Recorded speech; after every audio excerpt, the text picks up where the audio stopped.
ಶಿವವಚನ ಕೇಳಿರಿ ಕೇಳಿರಿ ಗುರುವಚನ ಕೇಳಿರಿ ಕೇಳಿರಿ ಶಿವವಚನ ಕೇಳಿರಿ ಕೇಳಿರಿ ಗುರುವಚನ ಪುರಾತರ ವಚನಾನುಭವ ಕೇಳಿ ಬದುಕಿರಯ್ಯ ಕೇಳಿದ ಸದ್ಭಕ್ತರೆಲ್ಲರೂ ಕೃಪಾಕರಪ್ಪರು ತನು ಕರಗಿ ಮನ ಕೊರಗಿ ಭಾವ ಬೆಚ್ಚದು ತನು ಕರಗಿ ಮನ ಕೊರಗಿ ಭಾವ ಬೆಚ್ಚದು ಅಹಂಕಾರವಳಿದು ಶರಣರ ಅನುಭಾವವ ಕೇಳಿದಡೆ ಅಹಂಕಾರವಳಿದು ಶರಣರ ಅನುಭಾವವ ಕೇಳಿದಡೆ ಅದೇ ಮುಕ್ತಿ ನೋಡಿರಿ ಅದೇ ಮುಕ್ತಿ ನೋಡಿರಿ ಅದೇ ಮುಕ್ತಿ ನೋಡಿರಿ ಅದೇ ಮುಕ್ತಿ ನೋಡಿರಿ ಇಂತಲ್ಲದೆ ಮನೋವ್ಯಾಕುಲನಾಗಿ ತನು ಮುಟ್ಟಿ ಕೇಳಿದಳಿ ಇಂತಲ್ಲದೆ ಮನೋವ್ಯಾಕುಲನಾಗಿ ತನು ಮುಟ್ಟಿ ಕೇಳಿದಳಿ ಉಪದೇಶವಿತ್ತು ಸಲುದಯ್ಯ ತಳವಡುವುದಯ್ಯ ಉಪದೇಶವಿತ್ತು ಸಲುದಯ್ಯ ತಳವಡುವುದಯ್ಯ ಮಹಾಲಿಂಗ ಕಲ್ಲೇಶ್ವರ ಮಹಾಲಿಂಗ ಕಲ್ಲೇಶ್ವರ ಗುರುವಚನ ಪರಾಮುಖಂಗೆ ಗುರುವಚನ ಪರಾಮುಖಂಗೆ ಎಂದೆಂದು ಭವಲಿಂಗನು ನೋಡ ಎಂದೆಂದು ಭವಲಿಂಗನು ನೋಡ ಎಂದೆಂದು ಭವಲಿಂಗನು ನೋಡ ಎಂದೆಂದು ಭವಲಿಂಗನು ನೋಡ ಎಂದೆಂದು ಭವಲಿಂಗನು ನೋಡ ಎಂದೆಂದು ಭವಲಿಂಗನು ನೋಡ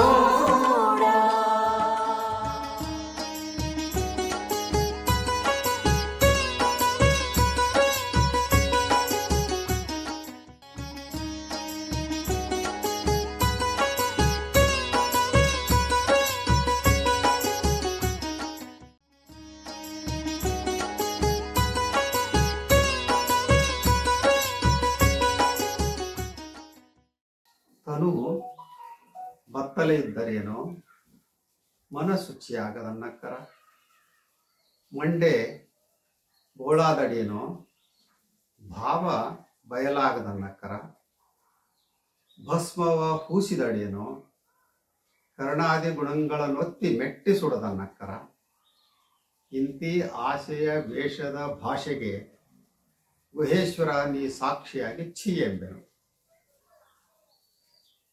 ಇದು ಅಲ್ಲಮ ಪ್ರಭುದೇವರ ವಚನ.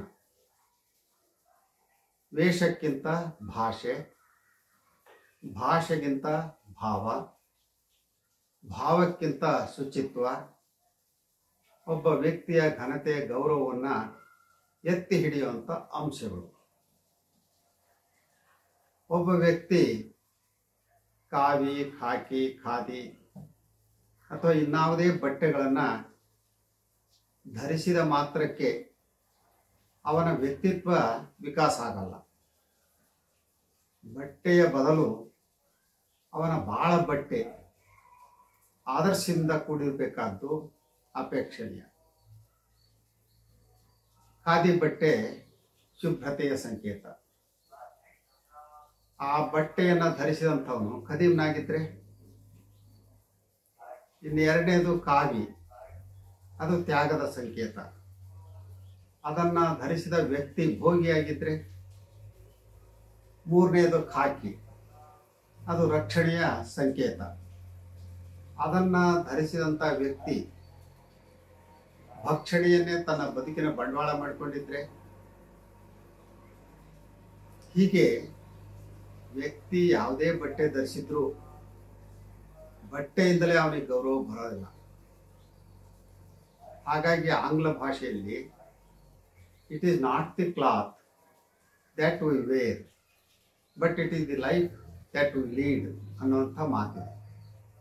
ಅಂದರೆ ಧರಿಸುವ ಬಟ್ಟೆಗಳಿಗಿಂತ ಆತ ಹೇಗೆ ತನ್ನ ಜೀವನವನ್ನು ರೂಪಿಸ್ಕೊಳ್ತಾನೆ, ಎಂಥ ಮಾತುಗಳನ್ನು ಆಡ್ತಾನೆ, ಯಾವ ಮಾರ್ಗದಲ್ಲಿ ನಡೀತಾನೆ ಅನ್ನುವಂಥದ್ದು ಗಮನಿಸಬೇಕಾದಂಥ ಸಂಗತಿ. ಈ ನಿಟ್ಟಿನಲ್ಲಿ ಪ್ರಭುದೇವರ ಈ ವಚನ ಚಿಂತನಾರ್ಹವಾಗಿದೆ. ಕೆಲವರು ವೀರ ವೈರಾಗಿಗಳು ಅಂತ ಹೇಳಿ ತಮಗೆ ದೇಹದ ಮೋಹವೇ ಇಲ್ಲ ಅಂತ ಬತ್ತಲೆ ಇರುವಂಥದ್ದು ಉಂಟು. ಬತ್ತಲೆ ಅಥವಾ ಬೆತ್ತಲೆ. ಬೆತ್ತಲೆ ಇರೋದು ಎಲ್ಲ ಕಾಮನೆಗಳನ್ನು ತ್ಯಜಿಸುವಂಥ ಸಂಕೇತ. ಆದರೆ ಆ ವ್ಯಕ್ತಿಯ ಮನಸ್ಸಿನಲ್ಲಿ ಕಾಮನೆಗಳ ಯುದ್ಧವೇ ನಡೆದಿದ್ರೆ, ಮನಸ್ಸು ಬೆತ್ತಲೆಯಾಗದೆ ಅದು ಬೇಕು ಇದು ಬೇಕು ಅನ್ನುವಂಥ ದಾಹದ ಕೊಳಕಿನಿಂದ ಮೈಲಿಗೆ ಆಗಿದ್ರೆ ಆತ ಕೇವಲ ಒಬ್ಬ ವೇಷಧಾರಿ ಅಂತ ಹೇಳಬೇಕಾಗುತ್ತೆ. ಅಂದು ಅಷ್ಟೇ ಅಲ್ಲ, ಇಂದೂ ಕೂಡ ಅಂಥ ವೇಷಧಾರಿಗಳನ್ನು ನಾವು ಕಾಣ್ತೇವೆ. ಹಾಗಾಗಿ ನಾವು ಪ್ರಭುದೇವರು ಅವರಿಗೆ ಛೀಮಾರಿ ಹಾಕಿದ್ದಾರೆ. ಮನಸ್ಸಿನಲ್ಲಿ ಏನೆಲ್ಲ ಬೈಕ್ಗಳನ್ನು ಇಟ್ಕೊಂಡು ಅವು ಈಡೇರದೇ ಇದ್ದಾಗ ವ್ಯಕ್ತಿ ನಿರಾಶಾವಾದವನ್ನು ತಾಳಿ ಮನೆಯನ್ನು ತ್ಯಜಿಸಿ ತೊಟ್ಟಿರುವ ಬಟ್ಟೆಯನ್ನೇ ಬಿಸಾಕಿ ಜೈನ ಮುನಿಗಳಂತೆ ವರ್ತಿಸಿದ ಮಾತ್ರಕ್ಕೆ ಅವರನ್ನು ಮಹಾವೀರ ಅಂತ ಹೇಳಲಿಕ್ಕೆ ಸಾಧ್ಯ ಆಗಲ್ಲ. ಕೆಲವರು ತಲೆ ಬೋಳಿಸ್ಕೊಂಡು ತಾವು ಸಾಧುಗಳಂತೆ ತೋರಿಸಿಕೊಳ್ಳೋದು ಉಂಟು. ಅಂಥವರ ಮನದಲ್ಲಿ ಅನೇಕ ದುರ್ಭಾವನೆಗಳ ಕಸ ತುಂಬಿಕೊಂಡಿದ್ರೆ, ಸನ್ಯಾಸಿಗಳಂತೆ ತಲೆಯನ್ನು ಬೋಳಿಸ್ಕೊಂಡಿದ್ರು ಕೂಡ ಮನಸ್ಸಿನಲ್ಲೇ ಯಾರಿಗೆ ಹೇಗೆ ಮಟ್ಟ ಹಾಕಬೇಕು, ನಾನೇನು ಅಂತ ಅವನಿಗೆ ತೋರಿಸ್ಬೇಕು, ನನ್ನ ತಾಕತ್ತು ಇನ್ನೂ ಅವನಿಗೆ ತಿಳಿದಿಲ್ಲ ಅನ್ನುವಂಥ ಭಾವನಾಲೋಕದಲ್ಲಿ ಆತ್ಮಕಲ್ಯಾಣವನ್ನೇ ಮರೆತರೆ ಆತ ತಲೆ ಬೋಳಿಸಿದ್ರೇನು, ಕಾವಿ ಹಾಕಿದ್ರೇನು, ಯಾವ ಬಟ್ಟೆ ತೊಟ್ಟಿದ್ರೇನು, ಹೀಗೆ ವೇಷಗಳನ್ನು ಕಳಚುವಂಥ ಪ್ರಯತ್ನವನ್ನು ಪ್ರಭುದೇವರು ಇಲ್ಲಿ ಮಾಡಿದ್ದಾರೆ. ಮಂಡೆ ಬೋಳಾಗುವುದರ ಜೊತೆಗೆ ಅವನ ಮನದಲ್ಲಿ ಸದ್ಭಾವನೆಗಳ ಸಂಪತ್ತು ಹೆಚ್ಚಾಗ್ತಾ, ಬದುಕಿನಲ್ಲಿ ಸದ್ಗುಣಗಳು ಬೆಳೀತಾ, ಸತ್ಯ, ಪ್ರೇಮ, ಸಹಕಾರ, ಸಾತ್ವಿಕತೆ ಇಂಥ ಸದ್ಗುಣಗಳು ಗರಿಗಟ್ಕೊಳ್ತಾ ಹೋದರೆ ವ್ಯಕ್ತಿಯ ವ್ಯಕ್ತಿತ್ವ ವಿಕಾಸ ಆಗುತ್ತೆ. ಆಗ ಮಂಡೆ ಬೋಳಿಸಿದ್ದು ಸಾರ್ಥಕ ಆಗುತ್ತೆ. ಕೆಲವರು ಮಂಡೆ ಬೋಳಿಸಿ ಬಿಳಿ ಅಥವಾ ಕಾವಿ ಬಟ್ಟೆಯನ್ನು ಧರಿಸಿ ಹಣೆಗೆ ಅಷ್ಟೇ ಅಲ್ಲದೆ ತಮ್ಮ ಕಿವಿ, ತಲೆ, ಕೊರಳು, ದೇಹ ಹೀಗೆ ವಿವಿಧ ಭಾಗಗಳಿಗೆ ಭಸ್ಮವನ್ನು ಹಚ್ಚಿಕೊಂಡು ನೋಡೋ ಅಂಥವ್ರಿಗೆ ನಿಜವಾದ ಸಾಧು, ಸಾತ್ವಿಕ, ಸದ್ಭಕ್ತ, ಸುಜ್ಞಾನಿ ಅನ್ನೋ ಹಾಗೆ ತೋರಿಸ್ಕೊಳ್ತಾರೆ. ಹಾಗೆ ತೋರಿಸ್ಕೊಳ್ಳೋದೇನೋ ಸರಿ, ಆದರೆ ಅವನ ಒಳಗಿರುವಂಥ ಪಂಚೇಂದ್ರಿಯಗಳ ಆಶೆಗಳು ಬತ್ತಿ ಹೋಗಿರ್ತಾವ, ಕರ್ಮೇಂದ್ರಿಯಗಳು ಜ್ಞಾನೇಂದ್ರಿಯಗಳಾಗಿ ಪರಿವರ್ತನೆ ಆಗಿರ್ತಾವ, ಮನಸ್ಸು, ಮಾತು, ದೇಹದಿಂದ ಮಾಡುವಂಥ ಕೆಟ್ಟತನಗಳು ಸುಟ್ಟು ಭಸ್ಮ ಆಗ್ತವ. ಭಸ್ಮ ಅಂದ್ರೆ ಅದೊಂದು ಶುದ್ಧಿಯ ಸಂಕೇತ, ಜ್ಞಾನದ ದ್ಯೋತಕ. ಭಸ್ಮವನ್ನು ಧರಿಸುವ ವ್ಯಕ್ತಿಯ ಮನಸ್ಸು ಪರಿಶುದ್ಧವಾಗಿರಬೇಕು. ಆಡುವ ಮಾತುಗಳು ಸಕಲ ಜೀವಾತ್ಮರಿಗೆ ಒಳಿತಿಗೆ ಕಾರಣ ಆಗಬೇಕು. ಅಷ್ಟೇ ಇದ್ರೆ ಸಾಲದು. ಆತ ಮಾಡುವ ಎಲ್ಲ ಕೃತ್ಯಗಳು ಯಾರಿಗೂ ಕೇಡನ್ನು ಬಯಸಬಾರ್ದು. ಹಾಗಿಲ್ಲದೆ ಮನಸ್ಸು ದುರಾಲೋಚನೆಯನ್ನು ಮಾಡ್ತಾ ಇದ್ರೆ, ಆಡುವಂಥ ಮಾತುಗಳು ಲಿಂಗ ಮೆಚ್ಚಿ ಹೌದೌದು ಅನ್ನುವ ಹಾಗೆ ಇರದೇ ಇದ್ರೆ, ಹೀನ ಕೃತ್ಯಗಳಲ್ಲೇ ಕಾಲವನ್ನು ಕಳೀತಾ ಇದ್ರೆ, ವಿಭೂತಿ ಧರಿಸುವಂಥದ್ದು ಕೇವಲ ಪ್ರದರ್ಶನದ ಸರಕಾಗುತ್ತೆ ಅಥವಾ ವಂಚನೆಯ ಸಾಧನ ಆಗುತ್ತೆ.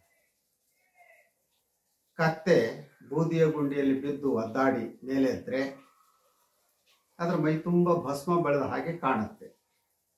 ಹಾಗಂತ ಕತ್ತೆಯನ್ನ ಶರಣ, ಸಂತ ಅಂತ ಹೇಳಲಿಕ್ಕೆ ಸಾಧ್ಯನಾ? ಇವತ್ತಿನ ಲೋಕದಲ್ಲಿ ಜನರ ವರ್ತನೆಗಳು ವಿಚಿತ್ರವಾಗಿವೆ. ವೇಷ ಧರಿಸುವಲ್ಲಿ ರಂಗಭೂಮಿಯ ನಟರನ್ನೂ ಮೀರಿಸುವಂತಹ ವೇಷಗಾರರು ಇದ್ದಾರೆ. ಅವರು ಯಾವುದೋ ಒಂದು ಕ್ಷೇತ್ರದಲ್ಲಿದ್ದಾರೆ ಅಂತ ಅಲ್ಲ, ರಾಜಕೀಯ, ಧಾರ್ಮಿಕ ಮತ್ತಿತರ ಕ್ಷೇತ್ರದಲ್ಲಿ ತನು ಬತ್ತಲೆ ಇದ್ದಂಥವ್ರು, ಮಂಡೆ ಬೋಳಿಸ್ಕೊಂಡಂಥವ್ರು, ಭಸ್ಮಧಾರಿಗಳು ತುಂಬಿ ತುಳುಕ್ತಾ ಇದ್ದಾರೆ. ಆದರೆ ಅವರ ಮನಸ್ಸು ಕಾಮನೆಗಳ ಕಸವಾಗಿ, ತಿಪ್ಪೆಯಾಗಿ, ಅಲ್ಲಿ ಶುಚಿತ್ವ ಇರೋದೇ ಇಲ್ಲ. ಭಾವನೆಗಳು ದುರ್ಭಾವನೆಗಳಾಗಿ ದುಶ್ಚಿಂತನೆಯಲ್ಲೇ ದುಷ್ಕಾರ್ಯಗಳನ್ನು ಮಾಡ್ತಾ ಇರ್ತಾರೆ. ಅವರ ದುರಾಶೆಗಳಿಗೆ ಮಿತಿನೇ ಇರೋದಿಲ್ಲ. ಅಂಥವ್ರು ತಲೆ ಬೋಳಿಸಿದ್ರೂ ವ್ಯರ್ಥ. ಭಸ್ಮ ಧರಿಸೋದು ಅಂದರೆ ಆಶೆಗಳನ್ನು ಸುಡುವಂಥದ್ದು ಅಂತಾನೆ. ಆದರೆ ಅವರು ಮನದಲ್ಲಿ ಆಶೆಗಳ ಬಣವೆಯನ್ನೇ ಒಟ್ಕೊಂಡಿದ್ರೆ ಅವರನ್ನು ಸುಜ್ಞಾನಿಗಳು, ವಿರಕ್ತರು, ಶರಣರು, ಸಾಧುಗಳು ಅಂತ ಹೇಳಲಿಕ್ಕೆ ಸಾಧ್ಯ ಇಲ್ಲ.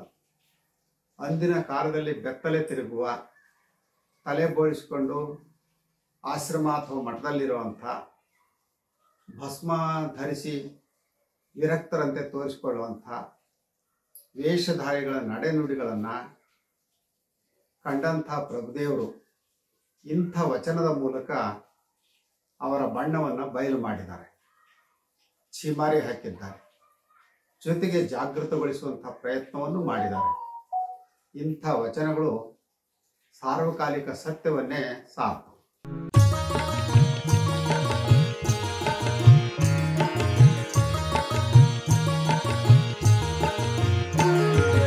ಕೇಳಬನ್ನಿ ಕೇಳಬನ್ನಿ ವಚನ ಸಂದೇಶ, ಕೇಳಬನ್ನಿ ಕೇಳಬನ್ನಿ ವಚನ ಸಂದೇಶ.